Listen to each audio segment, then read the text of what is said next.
Vous connaissez tous absolument Louis XIV, le roi Soleil, mais saviez-vous que ce roi cache peut-être l'un des plus grands secrets de l'histoire de France? Imaginez un château perché au sommet des Alpes, là où les nuages viennent mourir contre les murailles de pierre, l'air est si froid qu'il brûle les poumons, le silence est si profond qu'on entend battre son propre cœur. Eh bien c'est ici, dans une forteresse oubliée du monde, que va commencer l'une des histoires les plus troublantes de l'histoire de France, et je sais que vous adorez ça, et moi j'adore ça. Passionné d'histoire. Nous sommes en 1665. Louis XIV va régner sur la France avec une autorité absolue qu'on connaît. On l'appelle bien évidemment le roi Soleil, je ne vous apprends rien, car sa lumière éblouit toute l'Europe, et puis il a un ego un petit peu surdimensionné, on va pas se mentir. Sauf que même le soleil projette des ombres. Et certaines ombres, le roi préfère les cacher loin, très très loin de Versailles. La forteresse de Pignerol, c'est une prison tout à fait ordinaire. Elle est construite au XIIe siècle et elle se dresse comme un géant de pierre entre la France et l'Italie, quelque part entre Briançon et Turin. Ses murs sont si épais qu'ils semblent avoir poussé directement de la montagne. L'humidité, elle suinte en permanence sur les pierres froides. Les couloirs sont étroits, sombres et très oppressants. Quand on marche dans ces couloirs, on entend le résonnement de ses pas qui peuvent faire froid dans le dos. Cette forteresse n'est pas faite pour les criminels tout à fait ordinaires. Pignerol, elle accueille ceux que le roi veut faire tout simplement disparaître sans les supprimer. Les prisonniers d'État. Ces hommes qui en savent trop, qui ont vu ce qu'ils n'auraient pas dû voir, entendu ce qu'ils n'auraient pas dû entendre, sont placés là, dans cette prison, où le temps s'arrête pour eux. Évidemment, quand vous êtes placé dans cette prison, c'est tout simplement finito pour vous. Les jours vont se ressembler, vont être exactement les mêmes jusqu'à la fin de votre vie. C'est une abomination. Et en 1665, il y a un homme qui arrive pour prendre le commandement de cette prison hors du temps. Cet homme s'appelle Bénigne d'Auvergne de Saint-Mars. Un ancien mousquetaire du roi, connaît les règles et les jeux de la cour. Il sait qu'un mot de trop peut coûter une tête. Il sait surtout obéir aux ordres, même aux ordres les plus bizarres. Quand Saint-Mars franchit pour la première fois les portes de cette prison hors du temps de Pignerol, il découvre déjà quelques pensionnaires qui sont très célèbres, notamment l'illustre Nicolas Fouquet, si vous connaissez un petit peu, cet homme qui a connu la gloire la plus éclatante avant de tomber dans la disgrâce la plus noire.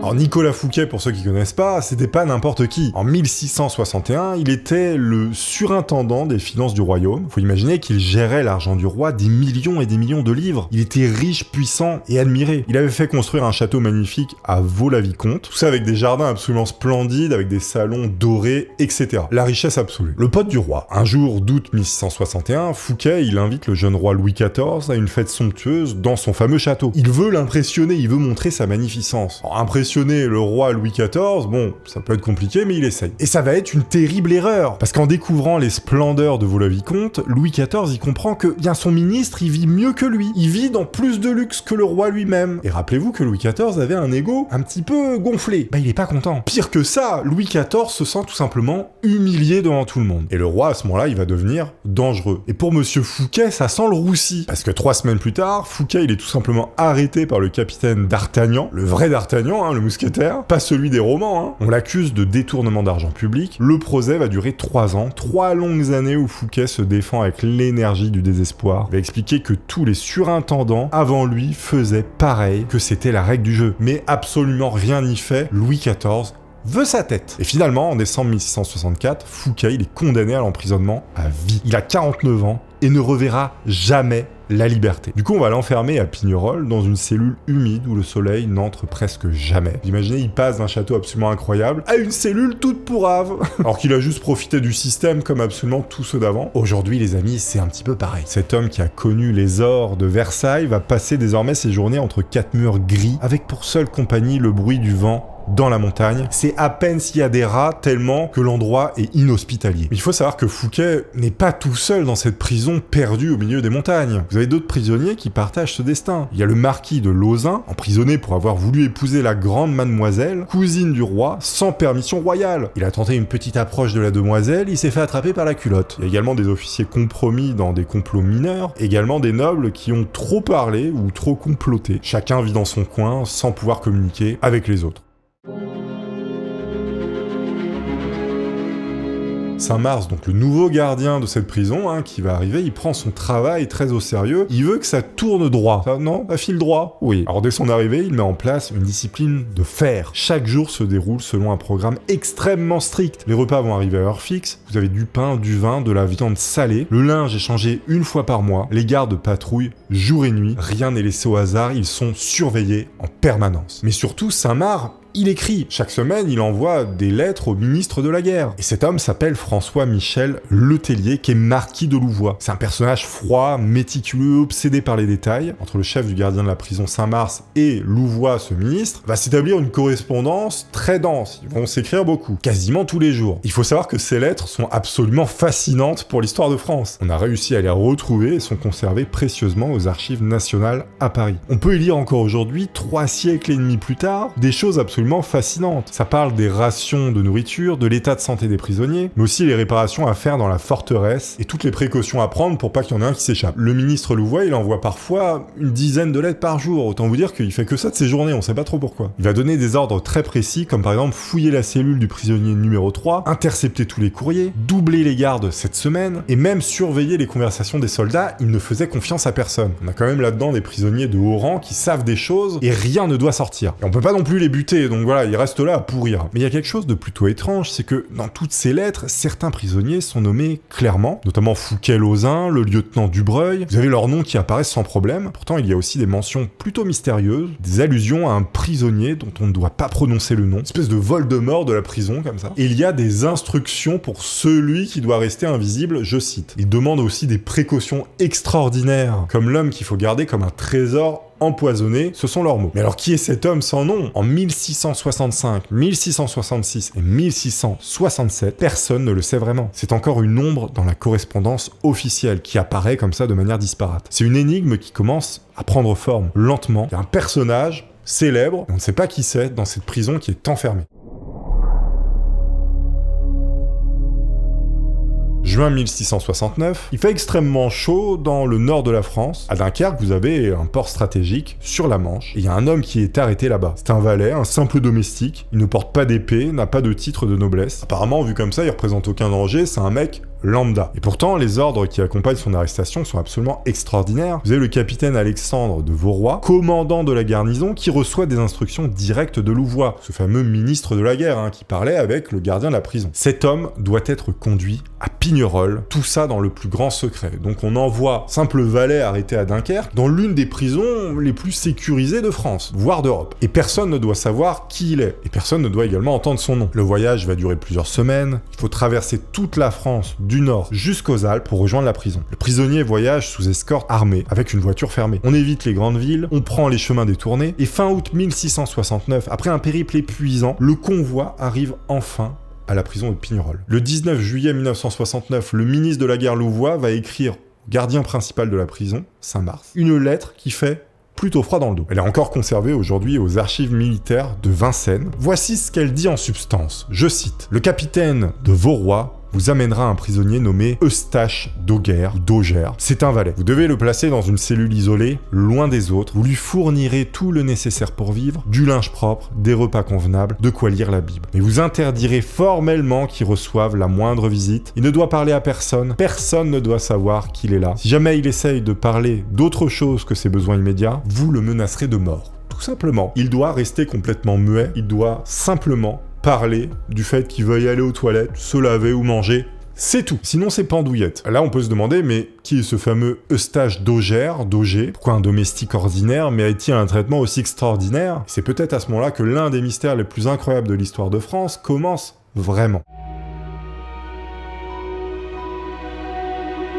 Eustache d'Auguerre n'est pas un criminel, il n'a tué personne, n'a volé personne, n'a trahi personne, du moins pas directement. Son crime, si on peut appeler ça ainsi, c'est d'avoir été au mauvais endroit au mauvais moment, d'avoir entendu ce qu'il n'aurait pas dû entendre. Les historiens ont longtemps cherché à comprendre qui était vraiment cet homme. Pendant des siècles, on a imaginé les théories les plus folles. Un frère jumeau caché de Louis XIV, un fils illégitime du roi, un prince italien, un noble anglais. Chaque génération d'historiens depuis 1660 essayait de trouver une solution, sans y parvenir. Sauf qu'aujourd'hui, grâce au travail justement précis et détaillé des historiens, on a trouvé quelque chose. D'Augère était probablement un valet de chambre au service de personnages très importants. Peut-être a-t-il servi Henriette d'Angleterre, la belle-sœur de Louis XIV, XIV, une femme au centre de toutes les intrigues diplomatiques entre la France et l'Angleterre. Peut-être a-t-il travaillé pour des hommes proches du cardinal Mazarin, grand ministre qui a gouverné la France avant Louis XIV.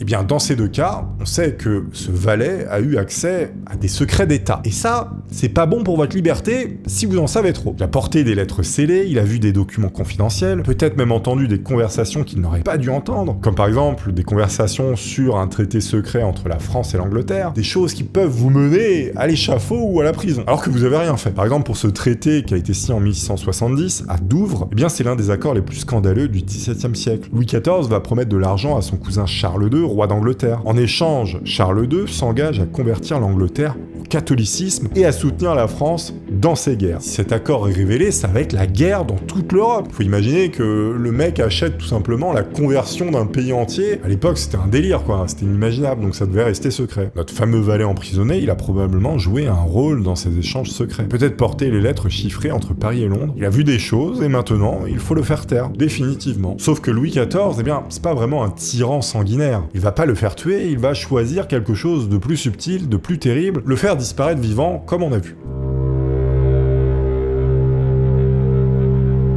En 1672, la France, elle entre en guerre contre la Hollande. C'est un conflit qui est très compliqué où va s'affronter des coalitions qui changent. Vous avez la France d'un côté, les Provinces-Unies, l'Angleterre, l'Empire, l'Espagne de l'autre. Des dizaines de milliers d'hommes s'entretuent sur des champs de bataille. Vous avez des grands généraux comme Condé-Turenne qui mènent leur armée à travers l'Europe. C'est un vrai carnage, ça coûte extrêmement cher. Et pendant ce temps-là, dans la prison de Pignerol, la routine, elle est toujours là, c'est toujours pareil, les jours sont identiques. Qu'il y ait des guerres dans toute l'Europe ou pas. Il y a juste un truc qui va changer, c'est le nombre de lettres qui sont échangées entre Saint-Mars, donc le gardien de la prison, et Louvois, le ministre de la guerre, qui vont s'intensifier. Et justement, le secret autour du fameux valet qui est enfermé là-dedans, il va s'intensifier. Pourquoi ? Eh bien parce que Dogger, le valet, connaît les détails du traité de Douvres, ce pacte secret entre Louis XIV et Charles II. C'est la clé de toute la stratégie française. Si les ennemis de la France découvraient que l'Angleterre a promis son soutien en échange d'argent, toute l'alliance pourrait s'effondrer. Des milliers de vies sont en jeu et l'avenir du royaume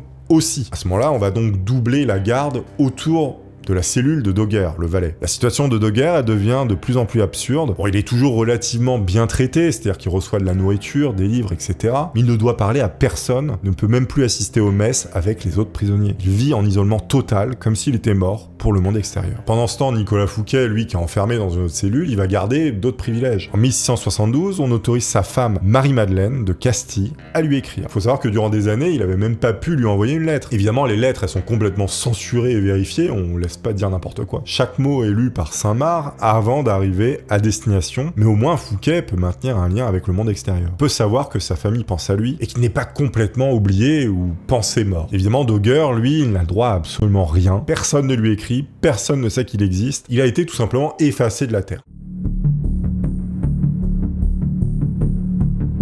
14 janvier 1673, au cœur de l'hiver alpin, Nicolas Fouquet écrit une lettre au roi. Cette lettre, c'est tout simplement un cri de désespoir. Fouquet prétend avoir des informations cruciales sur des affaires d'État, des secrets qu'il pourrait révéler s'il obtenait sa grâce. Il supplie Louis XIV de lui accorder une audience. Il veut une chance pour plaider sa cause. Il veut se défendre, et il veut sortir de ce trou à rats surtout, il en peut plus. Et figurez-vous que cette lettre finit par arriver à Versailles, on va même l'apporter au roi Louis XIV, et on ne sait pas si Louis XIV l'a lu ou pas. En tout cas, il ne répond pas. Louvois, lui, réagit immédiatement. Il envoie un ordre à Saint-Mars. L'ordre sera de fouiller la cellule de Fouquet, de trouver ses papiers et de tout brûler, tout ce qui pourrait être compromettant. Saint-Mars, le chef principal de la prison, obéit. Il entre dans la cellule de Fouquet avec ses gardes. Il retourne absolument tout et trouve les mémoires de Fouquet, qu'il a écrit en secret, ses réflexions sur les finances du royaume, peut-être même des révélations sur des malversations de certains courtisans. Fouquet est là, dans sa cellule, à regarder impuissant, tandis qu'on jette ses écrits dans le feu. Des années de travail qu'on va détruire comme ça, juste parce qu'il a fait une bêtise. Il y a quand même quelques pages qui vont être épargnées, qui sont jugées moins dangereuses. On va même les envoyer au roi. Louis XIV va les parcourir d'un œil indifférent, puis les range dans un tiroir. Fouquet ne recevra jamais de grâce. Alors pendant ce drame, Dogger, lui, il reste invisible, va continuer sa routine quotidienne, se laver, prier, manger, marcher 20 minutes dans la cour, sous escorte, et retourner dans sa cellule. Tout ça, jour après jour, année après année. Son existence, elle se réduit à une série de gestes mécaniques, sans but et sans avenir. En En 1674, alors que la guerre fait rage à l'étranger, vous avez une autre guerre qui éclate à l'intérieur du royaume. Le ministre des Finances, Jean-Baptiste Colbert, a besoin d'argent pour payer les armées. Il va inventer une nouvelle taxe, parce que on n'a pas la même chose aujourd'hui, taxe qu'on appellera le papier timbré. Désormais, tous les actes officiels, contrats, testaments, actes de vente, doivent être rédigés sur un papier spécial acheté à l'État. C'est cher, injuste, et le peuple n'est pas content. On a toujours gardé ce truc, c'est toujours taxé. Quand vous achetez une maison, c'est taxé. Quand vous avez un héritage, c'est taxé. Dans le Boulonnais, en Normandie, puis en Bretagne, les paysans vont se révolter. Ils brûlent les bureaux de collecteurs d'impôts, ils chassent les représentants du roi, ils crient leur colère contre les taxes qui les écrasent pendant que le roi vit dans le luxe à Versailles. C'est marrant, c'est toujours pareil, c'est fou, en fait, ça a pas changé, les gars. Il y a des mecs qui nourrissent la France, qui sont dans des fermes, ils meurent, et t'en as à Paris qui sont là en train de manger du caviar et faire des repas à 250 000 € la soirée. Bon, c'est pareil, mais vraiment, c'est fou, hein. Évidemment, la répression, elle est terrible, ils ne laissent pas faire. Ah oui, ils veulent garder leurs privilèges, les petits mecs là-haut. Les intendants royaux envoient des troupes, on va raser des villages entiers pour l'exemple, des centaines, peut-être des milliers de personnes vont mourir de ces révoltes. Alors, ce qui est paradoxal, c'est que dans la prison de Pignerol, les prisonniers, ils mangent plutôt bien et ils boivent même du vin. Tout ça, ça a été détaillé par le chef des gardiens dans les comptes. Il mettra par exemple 2 chemises de toile fine pour le valet isolé, un repas de volaille et du vin blanc. Donc c'est tout le paradoxe, c'est des gars qui sont complètement emprisonnés et écartés du monde, mais ils mangent bien, ils vivent bien. Enfin, ils vivent bien. Ils mangent bien, et en France, il y a des gens qui crèvent la dalle. Bon. La guerre de Hollande, elle va s'éterniser. En août 1674, à Sénéfé, dans les Flandres, l'armée française, elle affronte des Espagnols et des Hollandais. Vous avez des milliers d'hommes qui sont tombés, c'est un vrai carnage. Alors toute cette guerre, mais alors pourquoi ? Eh bien pour des territoires, pour de la gloire, mais aussi surtout pour l'orgueil d'un roi. Et au milieu de ce carnage, un simple valet restait enfermé dans une forteresse alpine parce qu'il en sait trop sur les tractations secrètes qui ont rendu cette guerre possible. Les années passent, 1675, 1676, 77, Pignerol, toujours pareil, le temps complètement arrêté. Le valet vieillit lentement dans sa cellule. Il a maintenant la quarantaine, ses cheveux commencent à grisonner. Sa santé, elle est fragile parce que les hivers sont très rudes, l'humidité leur défonce la tronche, les journées se suivent toujours pareil, ultra chiant. Le matin, il se lève quand les cloches sonnent, un garde lui apporte un broc d'eau pour se laver. Ensuite, le petit déjeuner est servi, du pain, du beurre et un peu de lait. Il a le droit de lire des livres, mais seulement des ouvrages religieux.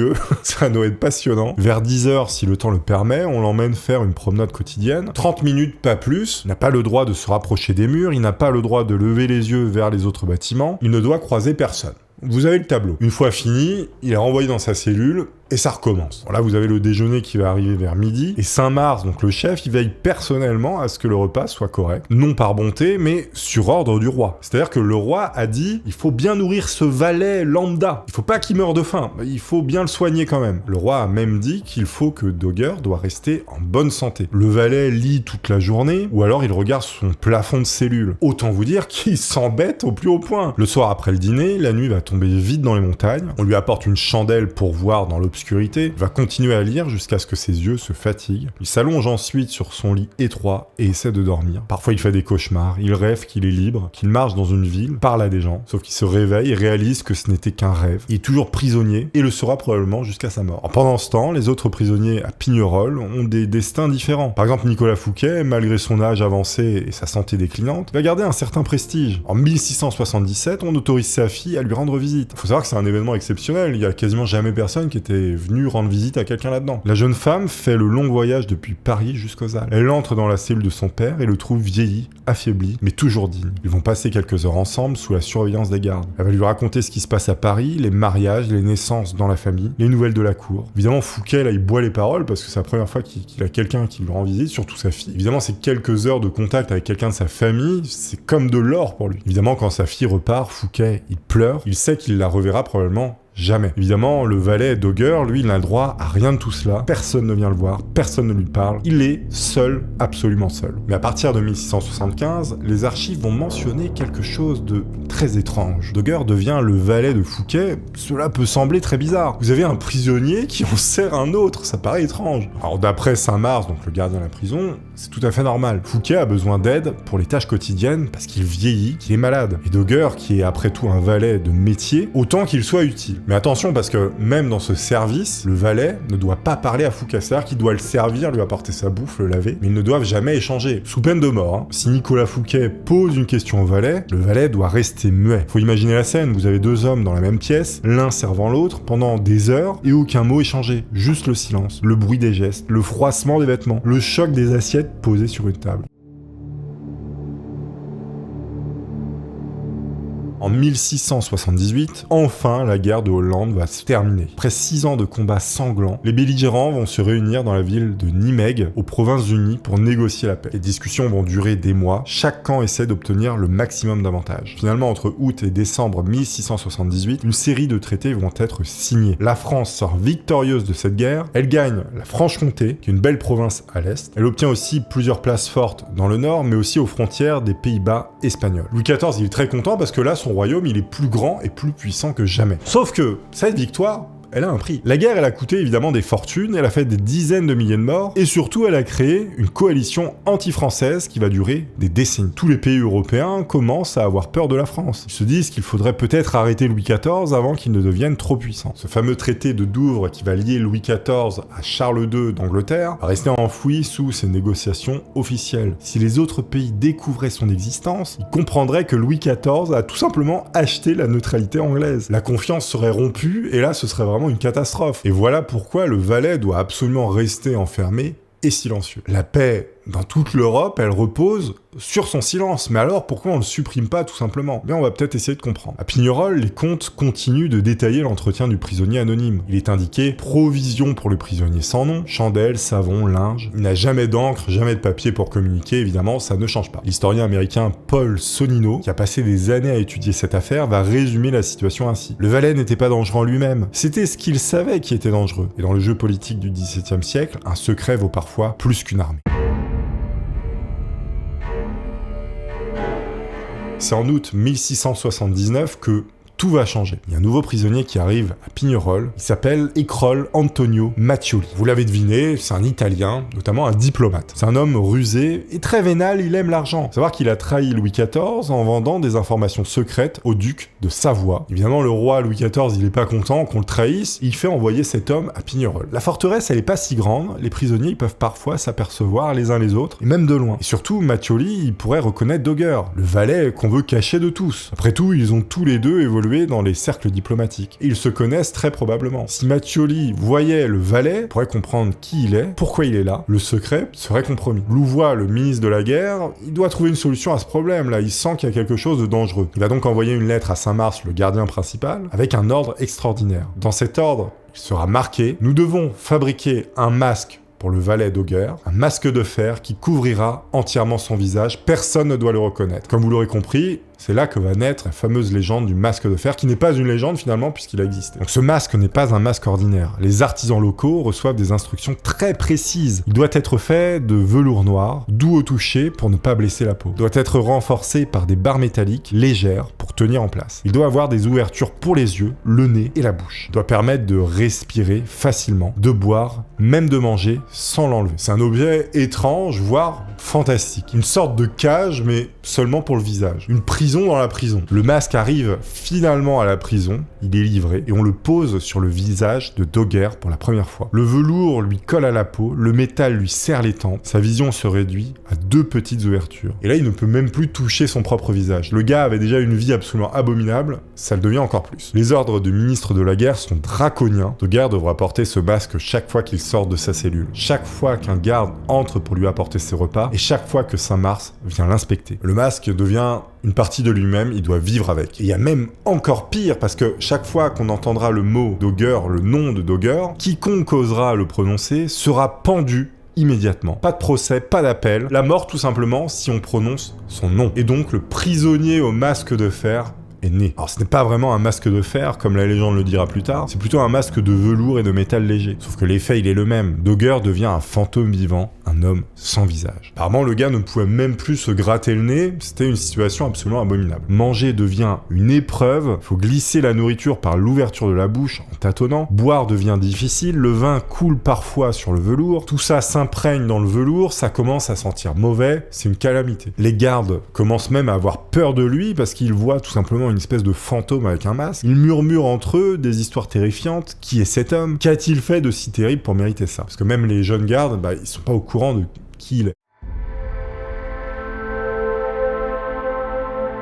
Né le 12 mars 1680, Nicolas Fouquet meurt dans sa cellule à 64 ans. 16 longues années d'emprisonnement ont eu raison de lui. Alors il est mort officiellement d'une pleurésie qui va l'emporter. Une infection des poumons aggravée par l'humidité constante de la forteresse. Quand Saint-Mars, le gardien, découvre le corps, il écrit immédiatement au ministre. Sa lettre, elle est datée du 8 avril. Il est écrit « Monsieur Fouquet est mort cette nuit, les autres prisonniers sont au courant, sauf le valet, qui reste scellé dans son ignorance. » C'est-à-dire que même au valet, on lui dit pas que Fouquet est mort la nuit précédente, alors qu'il s'est occupé de lui pendant des années. Donc les funérailles, elles vont être discrètes, presque honteuses. On enterre Fouquet dans le petit cimetière de Pignerol, sans cérémonie, sans pompe. Sans pompe, c'est pas sans chaussures, hein. Cet homme qui a connu Versailles, qui a dîné avec le roi, qui a fait construire un palais magnifique, repose maintenant dans une tombe anonyme au pied des Alpes. Sa femme à Paris apprend la nouvelle avec plusieurs semaines de retard. Elle porte le deuil et elle ne peut même pas venir se recueillir sur sa tombe. Le voyage est trop long et trop difficile. Fouquet meurt finalement comme il a vécu, loin de tous, oublié du monde. Pendant ce temps, lui, le valet, il vit toujours avec son masque sur la tronche. Qu'il avait servi Fouquet durant ces derniers mois. Il a peut-être vu dépérir, tousser, s'affaiblir. Il n'a jamais pu lui parler, jamais pu lui offrir le moindre réconfort humain. Juste le silence assourdissant. Maintenant que Fouquet est mort, le valet n'a même plus ce rôle de valet. Il retourne à son isolement complet, tout seul avec son masque, seul avec ses souvenirs, seul avec le poids écrasant du secret qu'il porte. L'année 1680 est plutôt étrange dans la prison de Pignerol. Parce qu'avec la mort de Fouquet, c'est comme si une époque s'achevait. Les autres prisonniers célèbres sont progressivement libérés ou transférés. Le marquis de Lauzun, par exemple, obtient la grâce après 10 ans d'emprisonnement. Il rentre même à la cour dans une vie normale, c'est-à-dire qu'il passe d'une prison pourrave à Versailles, tout simplement, quoi, c'est incroyable. Évidemment, Dogger, le valet, lui, il reste là.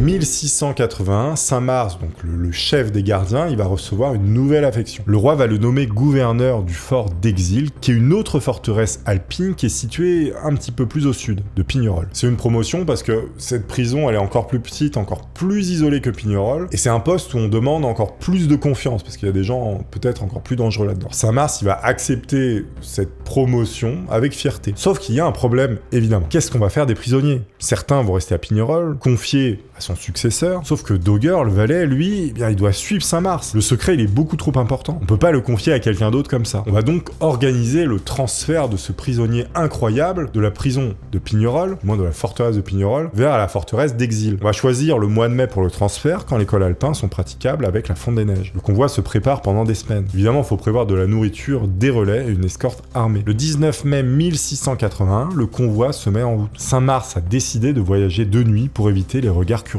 Dogger, lui, va être installé dans une voiture complètement fermée avec des rideaux, on ne voit rien. Évidemment, il porte toujours son masque de fer. Le voyage va durer plusieurs jours, les chemins de montagne sont extrêmement difficiles, la voiture, elle tangue dangereusement dans les virages serrés, elle manque de tomber à chaque fois. Le valet, il doit se cramponner pour ne pas s'exploser dans la voiture. Le bruit des roues sur les pierres résonne dans l'habitacle. Le convoi va finir par s'arrêter une nuit dans un relais qui est situé loin d'un village. Il n'y a personne. Saint-Mars va choisir des auberges très discrètes où les patrons ne parlent pas trop. Le valet, lui, ne sort jamais de la voiture, on lui apporte ses repas directement, il mange seul dans le noir, toujours avec son masque à essayer de se fourrer les trucs à travers. Finalement, le convoi finit par arriver à la forteresse d'Exil. Le fort se dresse sur un éperon rocheux dominant la vallée. C'est encore plus austère que Pignerol, on est vraiment dans un truc abominable. Les murs sont plus épais, les fenêtres plus rares, le vent plus violent, on est au bout du monde. Le valet, lui, est enfermé dans une cellule de la tour principale. Elle ressemble à celle de Pignerol, petite, humide, sombre. Il n'y a presque pas d'autres prisonniers, juste Dogger et Mattioli. La routine, elle reprend, les mêmes promenades escortées, maintenant réduites à 20 minutes au lieu de 30, les mêmes repas un peu rapides, les mêmes lectures pieuses, les mêmes nuits interminables. Dogger a maintenant la cinquantaine. Ses cheveux sont presque entièrement blancs, sa santé est très fragile, il tousse souvent et ses articulations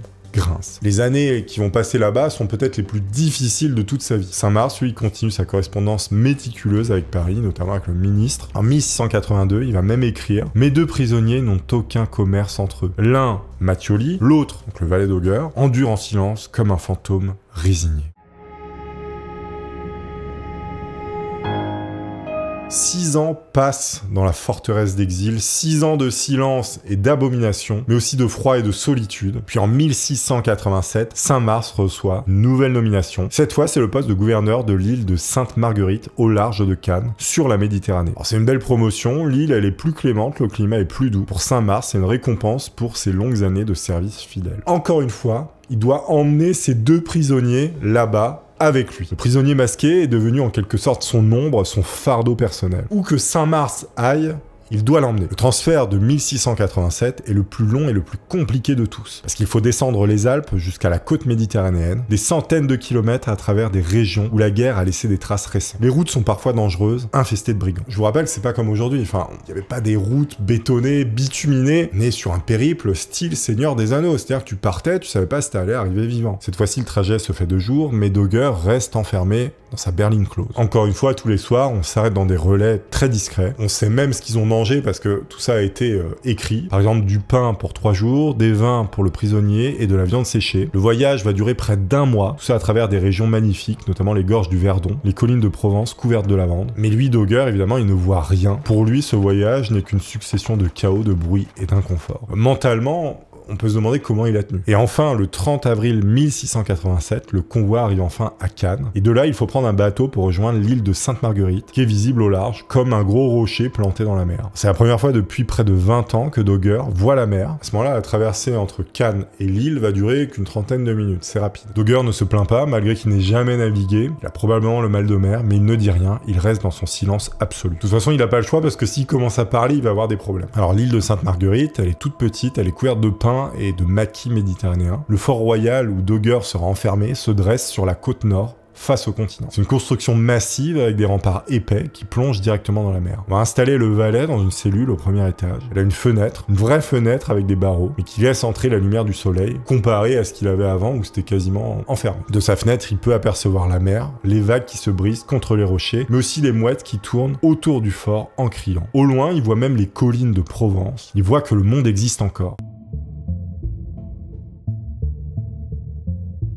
Les années dans cette nouvelle forteresse, elles sont un petit peu différentes, notamment à cause du climat qui est beaucoup plus doux, et la santé du valet va un petit peu s'améliorer. La routine, elle va également changer parce que le dimanche, Saint-Mars l'autorise à assister à la messe dans la petite chapelle du fort. Bien sûr, il doit toujours porter son masque. Et donc tous les dimanches, c'est vraiment le seul jour où il peut avoir des contacts avec des humains, plus ou moins, puisqu'il peut assister à la messe. Donc là, il va s'habiller proprement. Il veut profiter du seul jour humain qu'il a. Évidemment, il a toujours interdiction de parler à qui que ce soit. On peut même lire dans les archives locales de l'île, promenade le dimanche, après vêtre sous le masque. Le prisonnier marche le long du rempart sud pendant 15 minutes. Pendant ce temps, voilà, il se passe pas grand chose non plus, mais la France, elle va connaître des nouveaux troubles. Parce qu'en 1688, Louis XIV lance une nouvelle guerre. Toute l'Europe va se lier contre la France. Là, ça sent pas bon. Les batailles se multiplient, les impôts augmentent, le peuple n'est pas content, ça recommence. Voilà, c'est le bazar. 1691, Louvois, donc le ministre de la guerre, qui a orchestré l'emprisonnement du valet, meurt subitement. Et c'est son fils, Barbezieux, qui le succède. Joli nom. Mais les ordres concernant le prisonnier masqué ne changent pas. Vous avez une lettre chiffrée qui est adressée au maréchal Catinat de Piémont, qui vont rappeler les mesures strictes à prendre contre ce prisonnier secret. Confinement nocturne absolu, promenade diurne limitée, interdiction de tout contact avec l'extérieur, ce sont ces mots. Le secret de Dogger survit à Louvois. Il est devenu plus grand qu'un homme. C'est maintenant un secret d'État qui se transmet de ministre en ministre, comme un héritage empoisonné. Et en avril 1694, c'est à Mattioli de mourir dans sa cellule. Après 15 ans d'emprisonnement, sa santé, elle a tout simplement lâché, il en pouvait plus. On ne sait pas trop de quoi il est mort, les archives ne le précisent pas. Ce qui est certain, c'est que Mattioli est mort en maudissant Louis XIV et Saint-Mars jusqu'au bout. Il a refusé d'accepter son sort. Il est resté l'homme qu'il était, un homme fier, orgueilleux, incapable de se plier. Il a râlé jusqu'au bout. Toute sa vie, il a gueulé dans cette prison. À ce moment-là, le valet Dogger, lui, il a 60 ans. Franchement, je m'excuse si on dit Dogger et je dis Dogger. Peut-être que toute la vidéo, je me suis planté, mais moi, j'ai envie de dire Dogger. Presque toute sa vie adulte, elle s'est passée en prison. Il ne se souvient presque plus de ce qu'est la liberté. Voilà, il est complètement matrixé, comme on peut l'imaginer.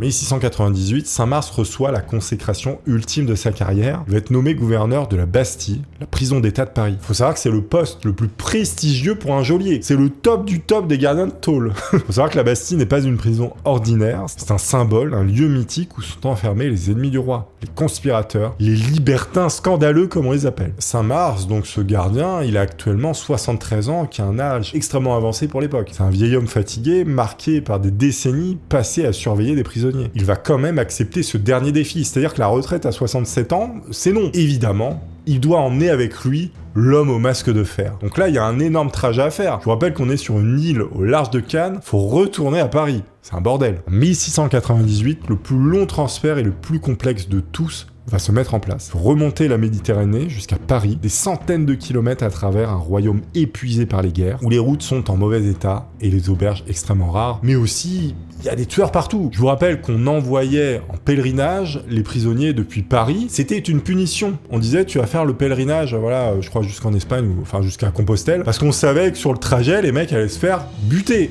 C'était ça la punition, pour vous dire à quel point les routes étaient dangereuses. Dauger, lui, est embarqué de nuit sur un bateau qui fait voile vers Marseille. De là, le voyage continue par voie terrestre, dans une berline fermée. Évidemment, Saint-Mars, il a organisé le voyage de manière à éviter les grands axes. On prend des chemins détournés, on passe par des villages isolés. Évidemment, le but, il est double, éviter les regards curieux, mais aussi les brigands qui pourraient attaquer le convoi en pensant qu'ils transportent des richesses, comme il y avait des fois. Le voyage va durer près de 4 mois, 4 longs mois durant lesquels Dauger vit dans sa berline comme dans une cage roulante. Il va sortir que le soir très rapidement pour se dégourdir les jambes, dans la cour d'une auberge isolée, ou alors pour faire ses besoins, toujours avec son masque. Et donc Dauger, il va traverser toute la France sans la voir. Il ne sait probablement même pas où il est. Pour lui, ce n'est qu'une succession interminable de jours identiques rythmés seulement par les arrêts pour changer de chevaux ou bien dormir quelques heures. C'est horrible. Et enfin, le 18 septembre 1698, le convoi arrive à Paris. La capitale, elle grouille de monde, il y a du bruit partout. Vous avez les piétons, les marchands ambulants, etc. Les odeurs sont terribles. Un mélange d'ordures de fumée et d'humanité compressée qui ne connaît pas très bien les égouts. Alors Dauger, il voit toujours rien, par contre il sent tout ça. Sa carriole, elle est escortée par des soldats jusqu'à la Bastille.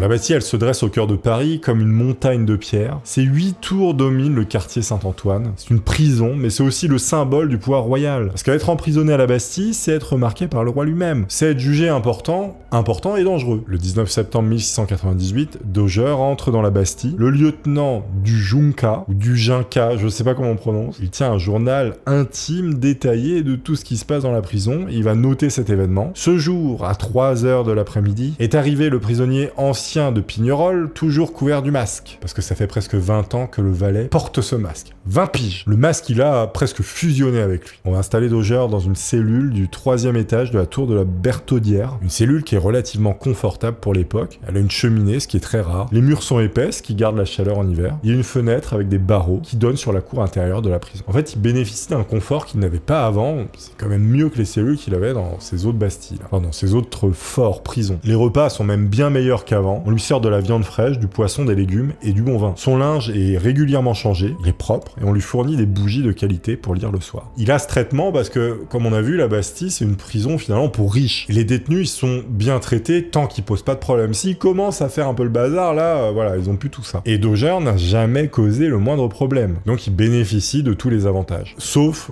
que le masque reste, ça on ne lui enlève pas. Il le garde. Alors les années vont passer à la Bastille, 1699, 1700, 1701, mais la guerre d'Augsbourg finit par s'achever. Vous avez une paix fragile qui va s'installer. Louis XIV, lui, il vieillit, il a maintenant plus de 60 ans et sa santé va décliner petit à petit. Je crois qu'il était diabétique. À Versailles, la cour, elle continue ses intrigues. Il y a des complots de courtisans, on danse, on rit, on fait semblant que tout va bien. Mais le royaume, il est complètement épuisé. Les guerres ont coûté beaucoup trop cher, les impôts ont écrasé le peuple et des voix commencent à se lever pour critiquer le pouvoir absolu. Les gens en ont marre. Et pendant ce temps, dans la cellule de la Bastille, Dauger, lui, vit toujours hors du temps durant toutes ces années. Les rumeurs du monde extérieur ne lui parviennent que comme des échos lointains. Il lit ses livres pieux, il prie toujours pareil. Il regarde par la fenêtre la vie de la prison qui s'organise dans la cour en contrebas. C'est alors qu'un nouveau prisonnier arrive. Dauger tend l'oreille, il essaye de deviner qui c'est. Il se demande si c'est un noble disgracié, un autre libertin, même un espion. Mais ces nouveaux venus ne restent généralement pas très longtemps. La Bastille est une prison de passage pour la plupart. On y séjourne quelques mois, parfois quelques années, puis on est libéré ou transféré ailleurs. Dauger, lui,